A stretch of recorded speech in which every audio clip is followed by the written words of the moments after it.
Ayan. Ito na. Tanggal ko na. Ayan o. Ito yung 3/4 drive na hinintay ko. Ito yung tinanggal. Diyan nakadikit. Diyan naka ano yung oil seal. So ngayon, ayan. Ayan ang oil seal. Hindi ko pa tinatanggal. Tatanggalin ko pa lang. Ito yung sinasabi ko na ang dulo ng crankshaft ay naka triangle type. Ayan. Naka triangle type siya.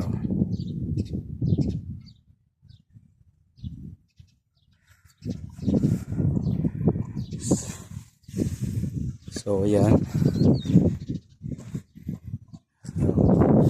Ito, ayan, makikita nyo, di ba? Pinaano lang yung kanto, pina-curve lang yung kanto. Ayan.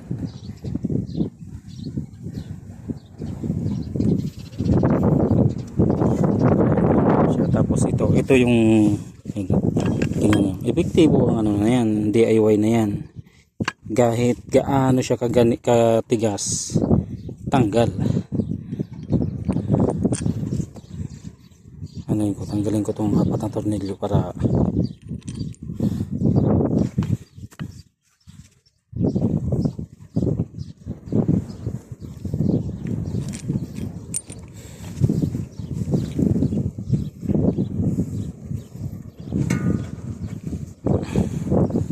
yes.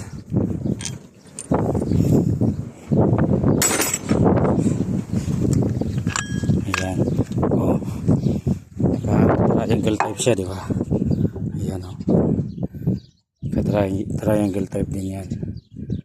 So 0-0 yan dyan.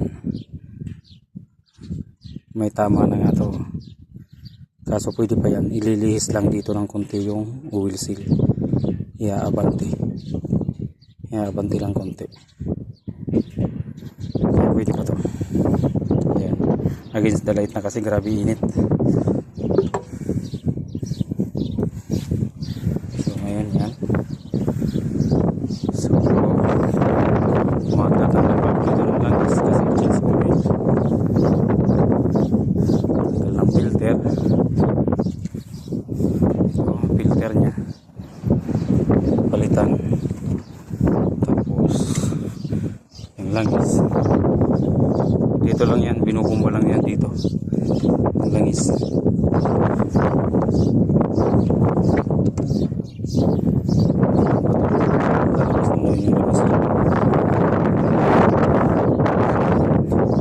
Sige, bumukot.